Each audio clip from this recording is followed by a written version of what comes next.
உச்சநீதிமன்றம் தமிழக அரசின் தலையில் ஓங்கி நறுக்கு நறுக்கு நறுக்கு என்று கொட்டியதை தமிழக அரசின் தலையில் ஓங்கி நறுக்கு நறுக்கு நறுக்கு என்று கொட்டியதை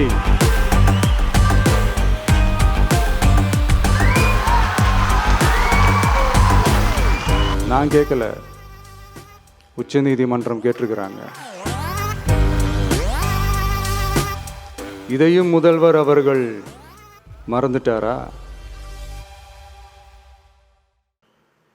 The comments which have been made before the media by the top officers of the police department may create doubt in the minds of the citizenry on impartiality and fair investigation.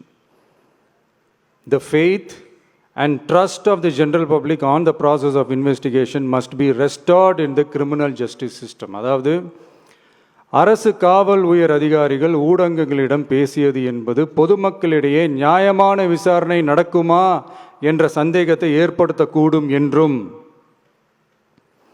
நியாயமான விசாரணை மூலமே அந்த சந்தேகத்தை மீட்டெடுத்தே ஆக வேண்டும் என்றும் உச்சநீதிமன்றம் தமிழக அரசின் தலையில் ஓங்கி நறுக்கு நறுக்கு நறுக்கு என்று கொட்டியதை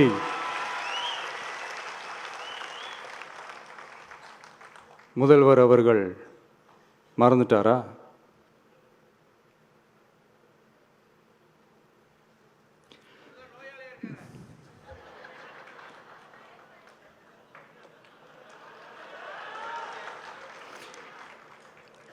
மாண்புமை சென்னை உயர்நீதிமன்றத்தின் மாண்புமிகு நீதியரசர் SIT அமைத்து உத்தரவிட்டார் அல்லவா?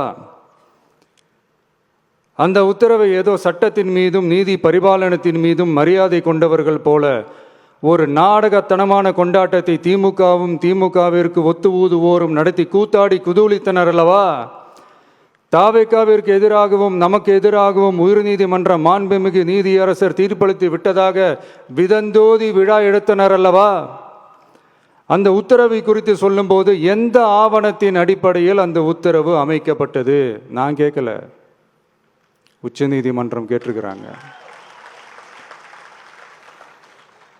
The judgment is completely silent about how learned single judge arrived at such a conclusion and what material was pursued by the court என்று உச்சநீதிமன்றம் உரத்த குரலில் கேள்வி கேட்டது. அப்போதும் கூட உச்சநீதிமன்றத்தில் திமுக அரசுக்காக வாதாடிய அறிவார்ந்த மூத்த வழக்கறிஞர்கள் பதில் சொல்ல இயலாமல் வாய் மூடி மௌனம் காத்ததை நாடே